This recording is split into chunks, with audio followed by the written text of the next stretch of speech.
विद्यार्थी मित्रमैत्रिणींनो, मागील व्हिडिओमध्ये आपण योम पठाण लिखित रेशीमबंध हा पाठ अभ्यासलेला आहे. आजच्या व्हिडिओमध्ये आपण आपल्या पाठ्यपुस्तकातील पाठ क्रमांक 9 समुद्र कोंडून पडलाय ही कविता अभ्यासणार आहोत. या कवितेचे कवी आहेत वसंत आबाजी डहाके. त्यांचा जन्म आहे 1942. विद्यार्थ्यांनो, प्रथमतः आपण कवी वसंत आबाजी डहाके यांचा परिचय करून घेऊया. त्यांचा जन्म 30 मार्च 1942 रोजी यवतमाळ जिल्ह्यातील बेलोरा या गावी झालेला आहे. सुप्रसिद्ध कवी, कादंबरीकार, समीक्षक, संपादक, चित्रकार अशी त्यांची ओळख आहे. वाङ्मयीन कारकीर्द काव्यलेखनापासून त्यांची सुरू झालेली आहे. योगभ्रष्ट, शुभ वर्तमान, शून्यक्षेप, चित्रलिपी हे त्यांचे कविता संग्रह प्रसिद्ध झालेले आहेत. अधोलोक, प्रतिबद्ध आणि मर्त्य या त्यांच्या कादंबऱ्या. यात्रा, अंतरयात्रा हे चिंतनात्मक ललित लेखन असे त्यांचे विविध प्रकारचे साहित्य प्रकाशित झालेले आहे. भोवतीच्या समाज व्यवस्थेने मानवी जगण्याला ज्या पातळीवर आणून सोडले आहे त्याबद्दल कवी अस्वस्थ आहेत. या युगातील मानवी दुःख, एकाकीपणा, जीवनातील अस्थिरता, दहशत, सर्वव्यापी भय आणि पराधीनता या साऱ्यांचे चित्रण समृद्ध आणि समर्पक प्रतिमांचा वापर असलेल्या भाषेत त्यांनी केलेले आहे. त्यांची भाषा आशयाचे अंतस्तर उलगडून दाखवणारी आहे. निसर्गातील प्रतिमांचा वैशिष्ट्यपूर्ण वापर करणारी त्यांची शैली आहे. शालेय मराठी शब्दकोश, संक्षिप्त मराठी वाङ्मयकोश आणि वाङ्मयीन संज्ञा संकल्पनाकोश यांचे संपादनही त्यांनी केलेले आहे. त्यांचा चित्रलिपी हा काव्यसंग्रह साहित्य अकादमी पुरस्काराने सन्मानित झालेला आहे. त्यांना जनस्थान पुरस्कार आणि उत्कृष्ट साहित्य निर्मितीचा महाराष्ट्र राज्य पुरस्कार देखील मिळालेला आहे. अशा विविध पुरस्कारांनी त्यांना सन्मानित केलेले आहे. इसवी सन 2012 मध्ये चंद्रपूर येथे झालेल्या 85व्या अखिल भारतीय मराठी साहित्य संमेलनाचे अध्यक्षपद त्यांनी भूषविलेले आहे. तसेच गंगाधर गाडगीळ पुरस्कारांनी देखील त्यांना गौरवले गेलेले आहे. असा कवी वसंत आबाजी डहाके यांचा थोडक्यात परिचय आपण जाणून घेतला आहे. त्यांनी स्वतःची साहित्य विश्वात एक वेगळी ओळख आपली निर्माण केलेली आहे. आता विद्यार्थ्यांनो, आपल्याला जी कविता अभ्यासायची आहे या कवितेचं शीर्षक आहे समुद्र कोंडून पडलाय. ही कविता ज्या कविता संग्रहातून घेतली आहे, या कविता संग्रहाचं शुभ वर्तमान या कविता संग्रहाचं मुखपृष्ठ आपल्याला उजव्या हाताला दिसते पहा स्क्रीनवर. आता या समुद्र कोंडून पडलाय ह्या कवितेची थोडक्यात मध्यवर्ती कल्पना काय आहे, तर समुद्र म्हणजे अथांग पाणी आणि पाणी म्हणजे जीवन. या दृष्टीनं या कवितेतील समुद्र हा जीवनाचे प्रतीक आहे. समुद्रासारखे अथांग जीवन जेव्हा शहरांच्या महानगरांच्या मर्यादांमध्ये कोंडून पडते तेव्हा येणारी अस्वस्थता कवीने या कवितेतून व्यक्त केली आहे. बागडायला अंगण नसणाऱ्या उत्तुंग इमारतीमध्ये बालपण आक्रसून गेले आहे. तसेच वाहनांसोबत रस्त्यावर अथवा रेल्वे स्टेशनवरच्या एवढ्याशा बाकांवर झोपेसाठी बालकांना आश्रय घ्यावा लागत आहे. हे पाहून समुद्र अस्वस्थ होतो. मोठ्यांच्या कार्यव्यस्त जगात बकाल होत जाणारे बाल्य कवीला अधिकच व्यथित करते. प्रस्तुत कविता शुभ वर्तमान या कविता संग्रहातून घेतलेली आहे. पहा विद्यार्थ्यांनो, या कवितेची जर मध्यवर्ती कल्पना आपण जाणून घेतली तर आपल्या असं लक्षात येईल की कवीला या लहान मुलांच्या बाल्याविषयी अस्वस्थता आहे. त्याचप्रमाणे मुंबईसारख्या महानगरामध्ये ज्या प्रकारचं जीवन जगायला मिळतंय त्या जीवनामध्ये किती संकुचितता आहे, किती मर्यादा आहे, या सगळ्याचं चिंतन या कवितेमध्ये कवीनं केलेलं आहे. आपण प्रत्यक्ष पहा कवितेचं एकदा वाचन करूया. कवी म्हणतात, समुद्र कोंडून पडलाय गगनचुंबी इमारतींच्या गजाआड, तो संत्रस्त वाटतो संध्याकाळी, पिंजारलेली दाढी झिंज्या, हताशपणे पाहत असतो समोरच्या 32व्या मजल्यावरील मुलाकडे, ज्याचं बालपण उंचच उंच पण अरुंद झालंय आणि त्याची त्याला कल्पनाच नाही. समुद्राच्या डोळ्यात थकव्याचं आभाळ उतरत येतं आणि शिणून तो वळवतो डोळे. इमारतीच्या पलीकडच्या रस्त्यावर थकलेल्या माणसांचे पाय, बसची चाकं, समुद्र अस्वस्थ होऊन जातो शहराच्या आयुष्याच्या विचारानं. तेव्हा तो मनातल्या मनातच मुक्त होऊन फिरू लागतो. शहरातल्या रस्त्यांवरून, वस्त्यांमधून उशिरापर्यंत रात्री तो बसलेला असतो. स्टेशनवरल्या बाकावर एकाकी, समोरच्या रुळावरील रहदारी पाहत, हातावर डोकं ठेवून अर्ध मिटल्या डोळ्यांनी. त्याला आठवतं त्याच्या शेजारी पाय मुडपून कसंबसं झोपलेलं एखादं मूल, ज्याचं बालपण स्टेशनवरल्या बाका एवढं आणि त्याची त्याला कल्पनाच असावी किंवा नसावी. समुद्र खिन्न असतो आणि शिनलेल्या पापण्या मिटून घेतो. त्याला काळजी वाटते साऱ्यांच्याच बालपणाची, वयस्कांच्या शहरातील. विद्यार्थ्यांनो, अशा प्रकारे मुक्त छंदात्मक ही कविता आहे. आपण पहा या कवितेचा थोडक्यात आशय समजून घेण्याचा प्रयत्न करूया. कवी म्हणतात, समुद्र कोंडून पडलाय गगनचुंबी इमारतींच्या गजाआड, तो संत्रस्त वाटतो संध्याकाळी, पिंजारलेली दाढी आणि झिंज्या. संत्रस्त म्हणजे त्रासलेला, कंटाळलेला. हताशपणे तो पाहत असतो समोरच्या 32व्या मजल्यावरील मुलाकडे, ज्याचं बालपण उंचच उंच पण अरुंद झालंय आणि त्याची त्याला कल्पनाच नाही. विद्यार्थ्यांनो पहा, समुद्र कोंडून पडलाय या कवीच्या विचारांचे मूळ महानगरीय संवेदनेमध्ये आहे. मुंबई या महानगरातील समुद्र 32व्या मजल्यावर भौतिक अशा सुखात राहणारा मुलगा व स्टेशनवरच्या बाकांवर पाय मुडपून झोपलेला मुलगा, हे तीन प्रधान घटक या कवितेमध्ये आहेत. या सर्वांकडे हा समुद्र मोठ्या सजगतेने पाहतो आहे. पहा, एकाच महानगरात संपन्न आणि विपन्न, थोडक्यात सर्व काही सुविधा आहेत, सर्व काही सुखसुविधांमध्ये जीवन व्यतीत करतायत आणि ज्या ठिकाणी रोजच्या खाण्याची मारामार, अशा प्रकारची विपन्न अवस्था, आहे रे आणि नाही रे अशी दरी ज्या महानगरामध्ये आहे, अशा महानगरातील दोन्ही परिस्थितींचं चिंतन समुद्रानं या ठिकाणी केलेलं आहे. समुद्र हा निसर्गाचा घटक असूनही त्याला चिंता वाटते ती मानव जातीची. मग तो श्रीमंत माणूस असो किंवा मध्यमवर्गीय असो किंवा अत्यंत गरीब माणूस असो, सर्वांसाठीच हा समुद्र अस्वस्थ आहे.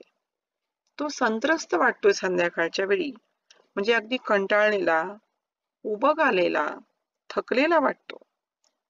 खरं तर संध्याकाळ ही हुरहुरीची वेळ असते पहा, आणि अशा वेळी पिंजारलेली दाढी आणि झिंज्या हे जे वर्णन कवीने या ठिकाणी केलंय, यावरून त्याच्या अस्वस्थ अवस्थेची आपल्याला कल्पना येते.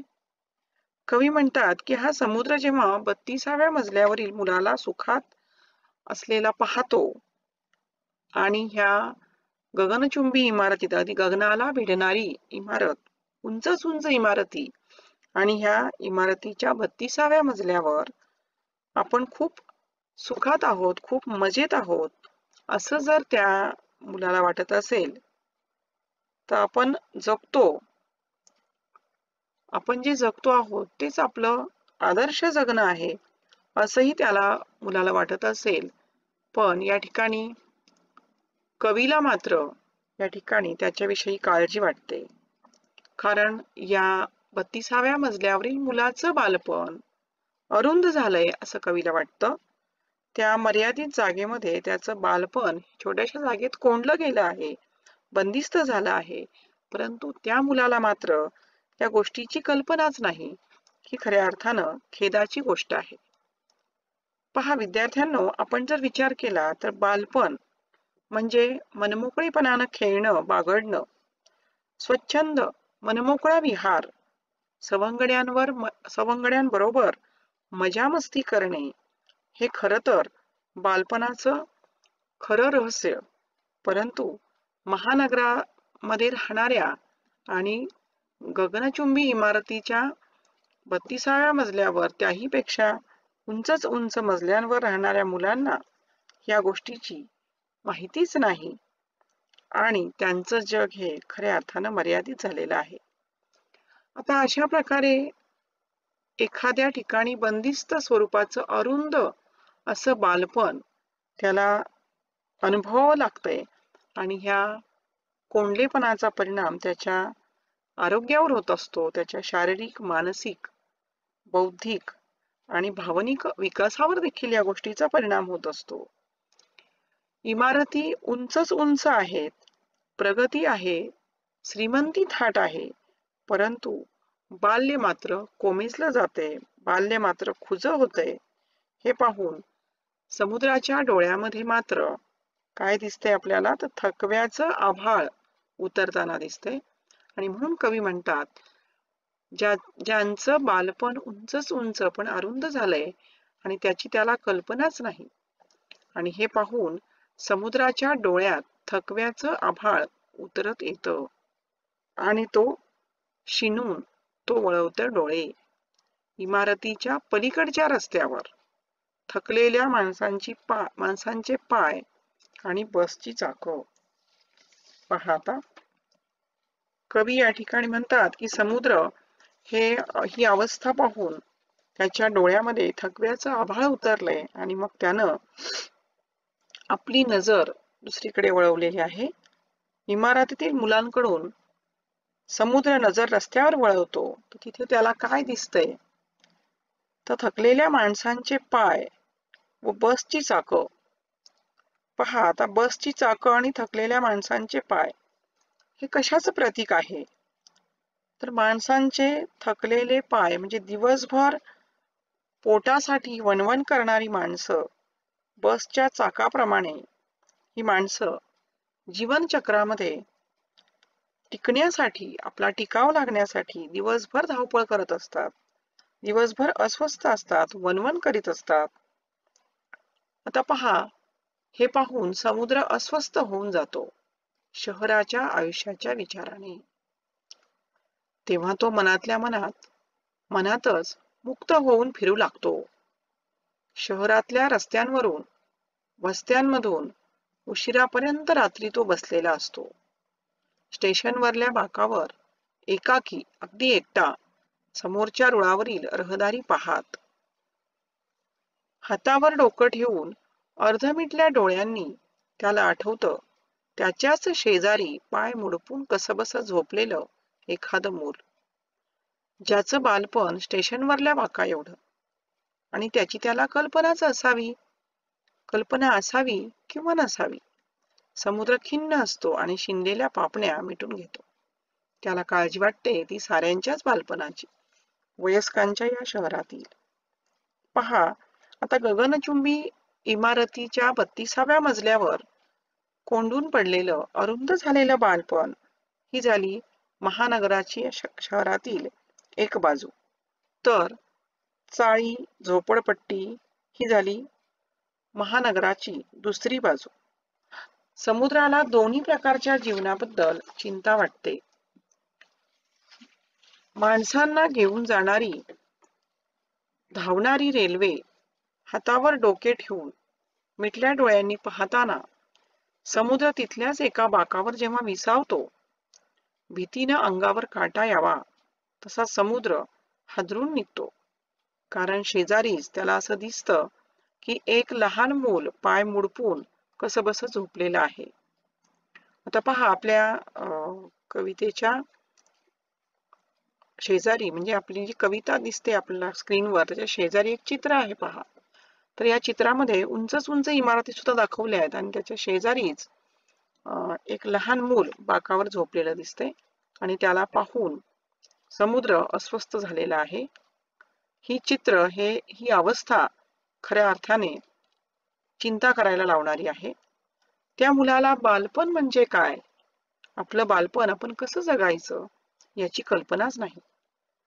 छोट्याशा जगात हे मूल बंदिस्त आहे. त्याचं बालपण म्हणजे स्टेशनवरच्या बाका एवढंच. मोठ्या महानगरात राहून त्याच्या बालपणाची अवस्था संकुचित झालेली आहे हे पाहून समुद्र खिन्न हसतो. शिंदलेल्या पापण्या मिटून घेतो. दोन्ही जगातील लहान मुलांची त्याला काळजी वाटते. म्हणजे पहा की अगोदर त्यानं जे दृश्य पाहिलं ते गगनचुंबी इमारतीच्या 32व्या मजल्यावर कोंडलेलं बाल्य, कोंडलेलं बालपण, आणि आता रस्त्याच्या बाकावर पाय अगदी आखडून घेऊन त्या ठिकाणी अंगाचा मुटकुळा करून झोपलेलं बालपण, ह्या दोन्ही अवस्थेची समुद्राला काळजी वाटते. ह्या दोघात खूप अंतर आहे. ह्या दोघांमध्ये परिस्थितीची खूप मोठी दरी आहे.